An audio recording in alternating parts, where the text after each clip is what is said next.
ये अवाम ये लतीफ़े बोली असां जो हिन वक़्तु मीडिया ते अचणु इन करे ज़रूरत थियो आहे त कुझु सरकारी अस्पताल में जेके वारदातूं थियनि थियूं चोरी थियूं थियनि काफ़ी दोस्तनि जेके प्रेस जा वास्तो रखनि था साफ़ी हज़रात सलीम भाउ की शाबत सां उन तमामु सुठी मुसलसल महीननि खां वठी कवरेज ॾिनी आहे पर उनजो को बि तदारक नथो थिए।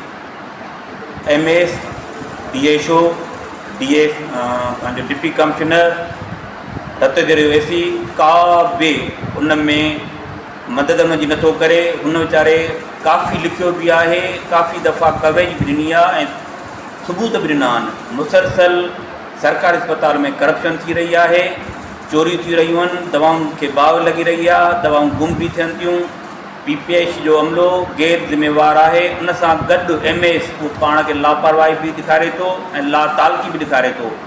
MS जो उहिदो अहम आहे, तालका अस्पताल जो मेन आहे, उहो छो थो लापरवाही ॾेखारे। उहो कंहिं सां गॾु आहे। जेके बि वारदातियूं थियनि थियूं PPH जो इंचार्ज हुजे, MS हुजे, ॿियो अमलो हुजे, उहे पाण में भाङे माहिवार आहिनि। ग़रीब अवाम खे को बि रिलीफ नथा ॾियनि। हिकिड़ी पेनाडाल टेबलेट आहे उहा बि नथा ॾियनि। जेको वञे थो ग़रीब त उहो उनखे पर्ची लिखी था ॾियनि त बाबा तव्हां ॿाहिरां दवा वठो। DC साहब पाण आयो हुयो, राति जो विज़िट कई हुयईं, उते डॉक्टर गैर हाज़िर हुया, उतां जो अमलो गैर हाज़िर हुयो।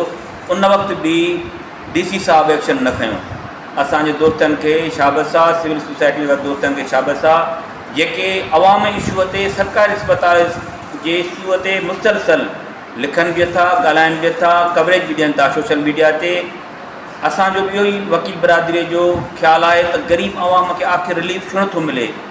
सरकारी अस्पताल जी बजट काॾां थी वञे।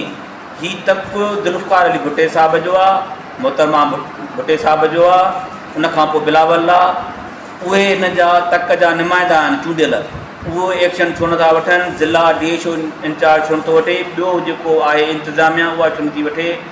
असां बि था सम्झूं त उहे बि हिननि सां गॾु भाङे भाईवार आहिनि। लापरवाही उन्हनि जी बि आहे। पंहिंजे तक खे सरकारी अस्पताल छाजे करे सॾिबो आहे त जीअं ग़रीब अवाम खे रिलीफ मिले।